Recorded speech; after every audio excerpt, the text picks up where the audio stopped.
أما بعد فأعوذ بالله من الشيطان الرجيم بسم الله الرحمن الرحيم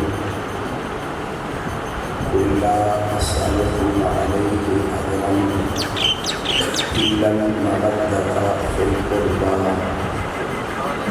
صدق الله مولانا العظيم وبلغنا رسوله النبي الكريم ونحن على ذلك ومن الشاهدين والشاكرين والحمد لله رب العالمين. تمام حضرات محبت کے ساتھ ذوق کے ساتھ درود پڑھتا ہوں. السلام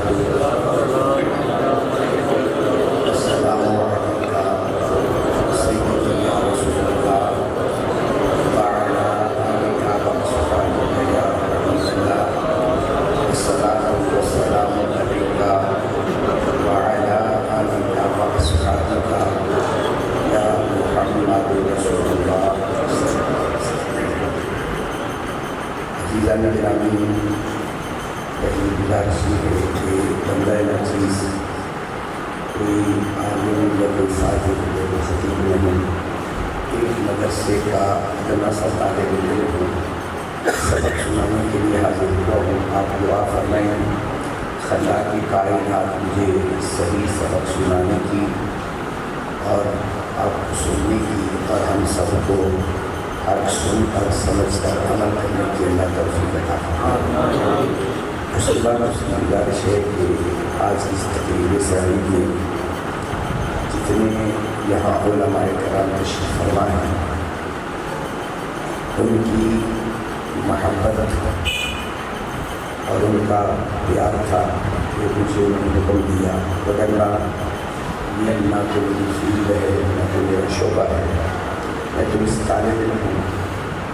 دعا ہے اللہ تبارک و تعالیٰ ان تمام علماء کا سایہ ہم پر تعبیر قائم جمع رکھے. اس کے بعد مجھے یہاں آ کے یہ انتہائی خوشی محسوس ہوئی ہے کہ مدرسے کا آغاز تھوڑے سے عرصہ سے ہوا ہے، لیکن طلباء کی تعداد اور طلباء کی تربیت دیکھ کر بحمدہ تعالیٰ انتہائی قلبی مسرت ہوئی ہے کہ میرا ذوق جو ہے وہ مدرسہ ہے اور اسلام کا مضبوط قلم ہے وہ بھی مدرسہ ہے. اور آج بھی اگر یورپ کرتا ہے تو وہ تمہارے کالج اور یونیورسٹی سے نہیں کرتا، اس چٹائی میں بیٹھ کے پڑھنے والے بچے سے کرتا ہے. اور یہ آپ علا بدر بصیرت ذہن میں رکھیں، جب تک مساجد اور مدارس میں یہ ننھے منھے بچے بیٹھے رہیں گے اسلام کا پرچم چمکتا رہے گا. اور میں تو وہ ان کے خوف کا جملہ نہیں بھولتا کہ جس کے پاس یہود و نصارہ کے اعلیٰ نما انتہائی دانشور مفکر مل کر ایک سوال پوچھنے کے لیے گئے تھے کہ کسی نے یہ کہا ہے کہ اسلام تیزی سے آ رہا ہے، تو اس خوف نے ایک جملہ کہا تھا کہ یہ بتاؤ کہ مسلمانوں کے بچے سکولوں میں پڑھتے ہیں یا مدرسے میں پڑھتے ہیں. تو انہوں نے آئی سے سروے کر کے بتایا کہ 95% بچے سکولوں کالج میں پڑھتے ہیں، 5% وہ بھی لنگڑے ڈولے معذور اور غریب لوگوں کے بچے مدارس میں جاتے ہیں. اس نے یہ کہا تھا کہ جاؤ کان میں روئی ڈالو اور سو جاؤ، جب تک یہ سکول و کالج آباد ہے اسلام نہیں آ سکتا ہے. تو میری ملت کے عظیم نوجوانوں، کرب و بلا کی سرزمین کا جو پیغام ہے وہ پیغام مدرسے کا پیغام ہے، وہ پیغام قرآن کا پیغام ہے، وہ پیغام میزان مصطفیٰ کا پیغام ہے. اس پر اگر اللہ نے مجھے توفیق عطا فرمائی تو آخر میں چند باتیں میں آپ کی گوش گزار کروں گا. اب میں اپنی گفتگو کے آغاز سے پہلے جیسا کہ نقیب محفل میں بڑے خوبصورت پیرائے میں کچھ جملے ارشاد فرمائے ہیں نظم کی صورت میں، تو میرا خیال ہے مجھے بھی 2-3 شعر آتے ہیں، اکثر میں یہ پڑھ دیا کرتا ہوں ذوق ہو تو میں وہ پڑھ کے پھر اپنی آیت کی طرف آتا ہوں. اردو ادب کا ایک بہت بڑا شاعر گزرا ہے جس کو دنیا جوش بنی آبادی کے نام سے جانتی ہے.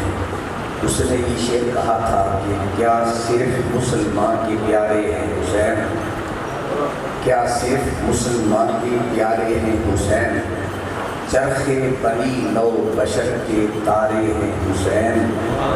انسان کو بیدار تو ہو لینے دو، ہر قوم پکارے گی کہ ہمارے ہیں حسین. انسان کو بیدار تو ہو لینے دو، ہر قوم پکارے گی کہ ہمارے ہیں حسین.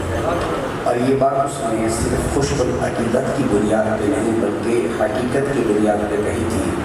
اسی لیے انڈیا کی ایک شاعرہ ہوتی ہے راج کماری، تو اس نے اس کا کیوں ادا کیا تھا. اس نے کہا تھا کہ بھارت میں اگر آتا تو پردے میں اتارا جاتا، بھارت میں اگر آتا تو پردے میں اتارا جاتا، چاند بنی ہاشم کا یوں نہ دھوکے سے مارا جاتا، یوں نہ نہر بند ہوتے نہ خنجر چلائے جاتے، صدرت کے چوکٹ پہ بھگوان مارا جاتا. اور دلو رام نے کہا تھا کہ میں کچھ اس لیے لائق تعزیر نہیں ہوں، میں کچھ اس لیے لائق تعزیر نہیں ہوں، ہندو ہوں مگر دشمن شبیر نہیں ہوں، ہندو ہوں مگر دشمن شبیر نہیں ہوں. فلسفی حضرات تو کہتے ہیں کہ انسان اربع عناصر 4 چیزوں سے بنا ہے، آگ، پانی، مٹی اور ہوا سے بنا ہے. لیکن ایک شاعر کا تخیل یہ ہے کہ میرے حسین کی جو ساخت ہے وہ ان عناصر سے نہیں، وہ کسی اور عناصر سے بنی ہے. اس نے اپنا جو تصور تخیل پیش کیا وہ خوبصورت ہے. وہ کہتے ہیں نہ پوچھ کیسے کوئی شاہ مشرقین بنا، نہ پوچھ کیسے کوئی شاہ مشرقین بنا، بشر کا ناز نبوت کا نور عین بنا، علی کا خون لعاب رسول شیر بطول، علی کا خون لعاب رسول شیر بطول، ملے ہیں جب یہ عناصر تو پھر حسین بنا، ملے ہیں جب یہ عناصر تو پھر حسین بنا. اور پھر کسی نے مولا کائنات کی بارگاہ میں بھی عقیدت کے پھول نچھاور کیے تھے. آئیے، بہت بڑا شاعر گزرا ہے اردو ادب کا مرزا دبیر. جن لوگوں نے اردو ادب کا مطالعہ کیا ہوگا تو اس نام سے ضرور شناسا ہوں گے. تو مرزا دبیر ایک دن اس کا بیٹا بیٹھا ہوا تھا تو اس نے اپنے بیٹے سے، اس کے بیٹے نے سے ایک چھوٹا سا سوال پوچھا. کہ سوال یہ تھا کہ خورشید سر شام کہاں جاتا ہے. خورشید کہتے ہیں سورج کو، یہ شام کو مغرب کی جانب جا کے غروب ہوتا ہے نا. اس نے سوالیہ فقرہ پوچھا تھا کہ خورشید سر شام کہاں جاتا ہے. اس نے پھر بدی کہا مغرب کی طرف ہے قبر حیدر، یہ شمع جلانے کو وہاں جاتا ہے.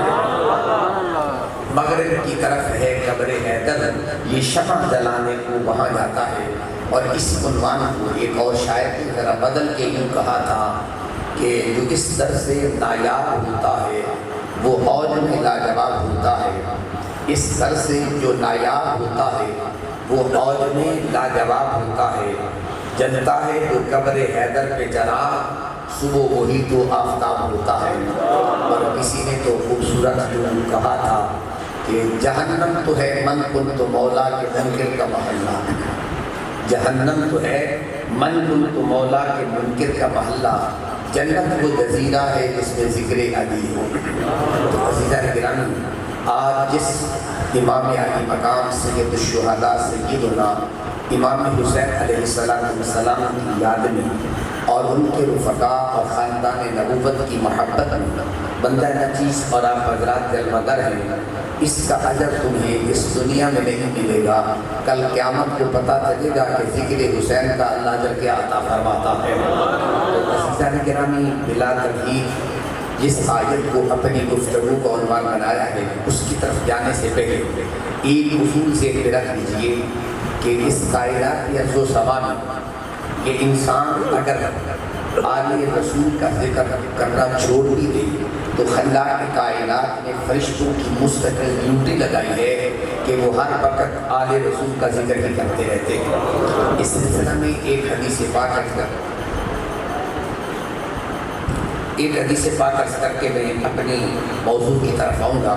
مشکات شریف کے اندر اساتذہ علماء پڑھاتے ہیں تو بڑی معروف روایت موجود ہے، حضرت حذیفہ رضی اللہ تعالیٰ عنہ یہ در مصطفیٰ پہ کچھ دن نہ گئے، ان کی والدہ بیمار تھی تو ان کی تیمارداری میں لگے رہے، خدمت کرتے رہے، تو کچھ وقت بیت گیا، در مصطفیٰ پہ نہ جا سکے۔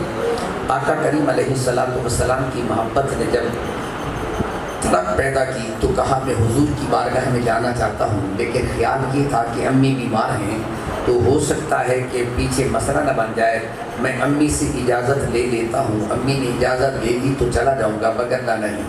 اب دل میں یہ بھی خیال تھا کہ اگر میں نے اجازت مانگی تو امی نے انکار کر دیا تو پھر جانا مشکل ہوگا، تو کیوں نہ ہو میں کوئی ایک ایسا بہانہ ذکر کروں امی انکار نہیں کریں گی۔ تو اب امی کو کہنے لگے قل تو لأمی، آپ فرماتے میں نے اپنی امی سے کہا دعینی امی جان آپ مجھے اجازت دے دیجئے کہ میں در مصطفیٰ پہ جانا چاہتا ہوں، ابھی نماز مغرب کا ٹائم ہونے والا ہے، وہاں جا کے نماز مغرب پڑھوں گا، حاضری دوں گا، تو میں کس لیے جانا چاہتا ہوں؟ کہا این یستغفر لی بلکہ، اپنے لیے بھی اور آپ کے لیے بھی بخشش کی دعا کرانا چاہتا ہوں۔ خیال یہ تھا کہ جب یہ بخشش کی دعا کا ذکر کروں گا تو میری امی کہے گی بیٹا جلدی جاؤ ذرا میرے لیے دعا کرا کے آؤ۔ فرماتے میں دوڑتا ہوا مسجد نبی میں پہنچا تو نماز مغرب کا ٹائم تھا، آذان ہوئی، نماز میں نے پڑھی، حضور کی بارگاہ میں بیٹھ گیا، فصلیت معہ المغرب، حضور کے پیچھے میں نے نماز مغرب پڑھی۔ تو اتفاق ایسا ہوا کہ آقا کریم گفتگو میں باتوں میں مصروف ہو گئے۔ اب وہاں یہ تو نہیں ہوتا تھا نا کہ کوئی آدمی کہہ دیتا کہ حضور میں بڑی دور سے آیا ہوں، میری بات پہلے سن لو، مجھے بڑی جلدی ہے۔ صحابہ تو اتنا ادب کرتے تھے، تو بولنا تو بڑی دور کی بات ہے، جب در مصطفیٰ پہ بیٹھتے تو بیٹھنے کے آداب ہی ہوتے۔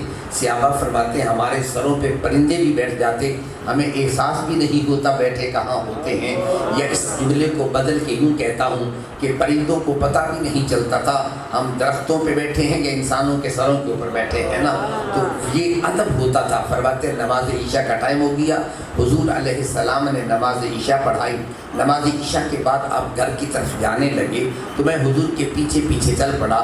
تو میں جب پیچھے گیا تو میرے محبوب کریم علیہ السلام نے فرمایا کون ہے؟ تو ابھی میں نے جواب نہیں دیا تو سرکار نے فرمایا حذیفہ، میں نے کہا ہاں یا رسول اللہ میں آپ کا غلام حذیفہ ہوں۔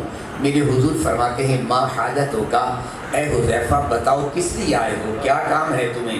اب ابھی تک حذیفہ نے حدیث کی کتاب میں حدیث کو پڑھ کے دیکھ لیجیے، حذیفہ نے جواب نہیں دیا، بس اتنا کہا، میرے آقا نے فوراً فرما دیا اے حذیفہ قد غفر اللہ لک ولامک، جا اللہ نے تجھے بھی بخش دیا تیری ماں کو بھی بخش دیا۔ حضرت حذیفہ فرماتے ہیں جب میں نے اتنی بات سنی تو میرا تو کام ہو گیا، میں تو آیا ہی اسی کام کے لیے تھا، میرا کام ہو گیا۔ تو میں واپس پلٹنے لگا تو میرے محبوب نے فرمایا حذیفہ ذرا ٹھہر جاؤ نا، تو میں ٹھہرا تو میرے محبوب فرماتے ہیں اے حذیفہ ان ھذا مالک، یہ خیال کرو یہ ابھی فرشتہ بھی آ گیا ہے نا۔ تو اب میرے آقا کریم نے اس فرشتے کا جو تعارف کرایا وہ کیا کرایا؟ فرمایا یہ وہ فرشتہ ہے لم ینزل الارض قط قبل هذه اللیلہ، جب سے یہ پیدا ہوا ہے اس وقت سے لے کر آج تک یہ زمین پر نہیں آیا، آج پہلی مرتبہ آیا ہے۔ آیا بھی کیسے ہے؟ استأذن ربہ، اس نے بھی اپنے رب سے چھٹی مانگی ہے کہ اے اللہ مجھے بھی چھٹی دے دینا۔ کہا کیا کرنے جانا چاہتا ہے؟ تو فرشتے نے چھٹی مانگی، عرض کی مولا مجھے اجازت عطا فرما، مجھے چھٹی دے دے، این یسلم علیہ، تیرے محبوب کو سلام کرنے کے لیے جانا چاہتا ہوں۔ اور پھر اس کے بعد کیا کیا؟ وَيُبَشِّرُنِي، اور مجھے خوشخبری سنانے کے لیے آیا ہے بِأَنَّ فاطمہ سیدۃ نساء اہل الجنہ، یہ خوشخبری دینے آیا ہے کہ بی بی فاطمہ الزہرا جنت کی ملکہ ہے، بل حسن والحسین، حسن اور حسین سیدہ شباب اہل الجنہ، یہ جنتی جوانوں کے سردار بن کے آئے ہیں، یہ کام کرنے کے لیے آیا ہے۔ اب ذرا اس حدیث پاک میں ذرا تھوڑا سا غور کریں، اللہ کریم نے آپ کو علم بھی دیا ہے، شعور بھی دیا ہے، ادراک بھی دیا ہے، فہم و فراست کے مالک بھی ہیں۔ اس حدیث پہ غور کریں تو کچھ مسئلے ایسے ہیں جو سمجھنے کے قابل ہیں۔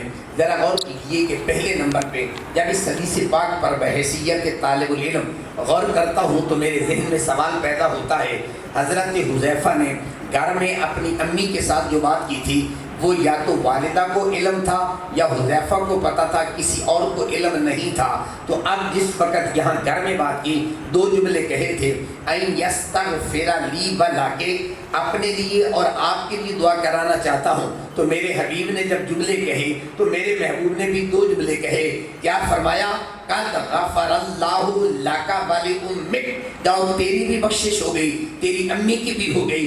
میرے آقا بتانا یہ چاہتے ہیں، حذیفہ یہ مت خیال کر لینا کہ گھر میں بیٹھ کے جو امی سے بات کرتے ہو مجھے پتہ نہیں ہوتا، باتیں گھر میں کرتے ہو، آمینہ کے لال کو پہلے پتہ ہوا کرتا ہے نا۔ اب آئیے دوسرا مسئلہ، اس حدیث سے پاک سے جو اخذ ہوتا ہے وہ کیا ہے؟ میرے اور آپ کے پیارے آقا نے اس فرشتے کا جو تعارف کرایا، وہ تعارف کیا تھا؟ کہا لم ینزل الارض قط قبل هذه الليلہ۔ اب اس بحث میں میں نہیں جوں گا کہ قط لم کے بعد آئے تو اس کے معنی کیا ہوا کرتے ہیں، یہ تو ہم طلباء کو سبق پڑھاتے ہیں، یہاں بحث نہیں کروں گا، لیکن اتنا کہوں گا میرے آقا فرمانا یہ چاہتے ہیں اب کی بات نہیں، 10 سال 100 سال کی بات نہیں ہے، جب سے یہ پیدا ہوا ہے اس وقت سے لے کر آج تک یہ زمین پہ نہیں آیا۔ اب ذہن میں خیال پیدا ہوتا تھا، یا رسول اللہ علیہ السلام آپ یوں بھی تو فرما سکتے تھے کہ میں جب سے دنیا میں آیا ہوں اس وقت سے لے کر میں نے اس کو آتے نہیں دیکھا، ہو سکتا ہے میرے آنے سے پہلے چکر لگا کے گیا ہو۔ لم اور قد تو بول کے میرے محبوب نے بتا دیا، فرمایا نہیں نہیں، یہ میرے آنے کی بات نہیں ہے، جب سے کائنات بنی ہے، جب سے یہ فرشتہ بنا ہے، میں دنیا میں اگرچہ نہیں بھی آیا تھا مجھے پتا ہوتا تھا کون آ رہا ہے اور کون جا رہا ہوتا ہے۔ تو میں جب کہا کرتا ہوں اگر ہم اس بارے میں ذرا تھوڑا سا غور کریں، فرشتوں کی تعداد کتنی ہوگی؟ بندوں کے برابر کے بندوں سے زیادہ ہوگی؟ میں کہتا ہوں مجھے گنتی کا پتہ نہیں ہے، اور ابھی تک کوئی ایسا کیلکولیٹر بھی ایجاد نہیں ہوا جو ملائکہ کی تعداد بیان کر سکے، لیکن اتنا تو کہہ سکتا ہوں، یہ تو آپ سارے جانتے ہیں، میں بھی جانتا ہوں، آپ نے بھی سنا ہوگا کہ ہر بندے کے ساتھ 2 فرشتے کندھے پہ ہیں، ایک جن کو کرامن کاتبین کہا جاتا ہے، ایک نیکیاں لکھتا ہے، ایک برائیاں لکھتا ہے۔